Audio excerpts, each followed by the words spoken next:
Hi, my name is Ashima Ananda, and I've written a book called Charging Your Chakras, a practical guide to chakra exploration.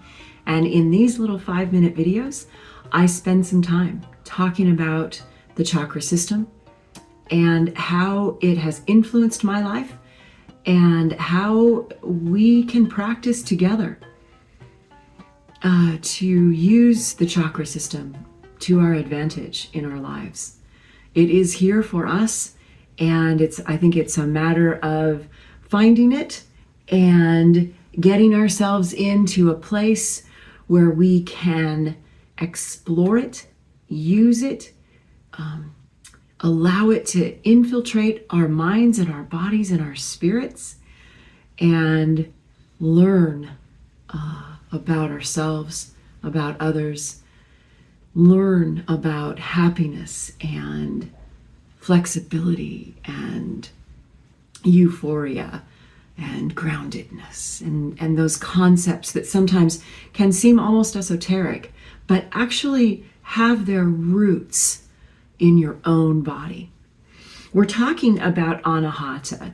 The last video discussed Anahata, and I want to keep going that direction because I think there's a lot to be explored with love, that center of our body, that place where we have one channel running this way to the divine, and then one channel running this way into and around and having fun with the physical, this time-space reality that we live in right now. So last time we discussed the 3 different definitions that I have on the card deck, also for sale on ashimaananda.com. But we were really talking about that 3rd definition. It says where Atman, true self, resides to calm the mind, promote emotional stability, and the capacity to love selflessly. It is concerned with love, compassion, forgiveness, and self-realization. So I was thinking about, in terms of self-realization, I was thinking about a practice that I could design. Feel free to take this idea if this resonates with you. Especially since we're dealing with love. I'm a really loving person. And that's a strength that I have. I want to use that strength to move myself to the virtue of wisdom. So I thought, well, what could I do?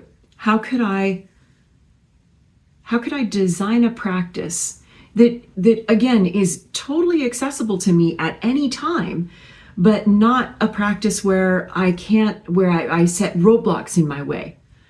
So my idea was to take a person that I don't particularly like. Well, not that I don't particularly like them. I was thinking of a person that's hurt me. Someone who every time I see them, I experience those hurts.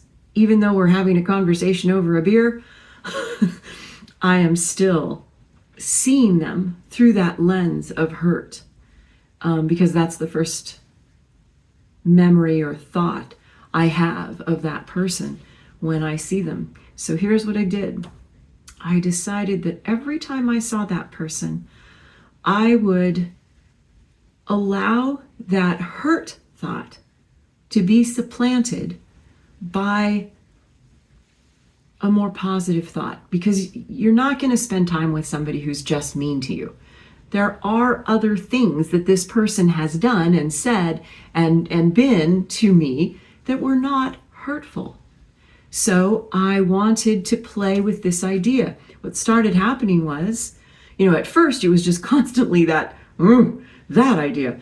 But over time, and I'm not done with this experiment. I'm still doing it. But over time, I really did replace that hurt memory with a more positive memory.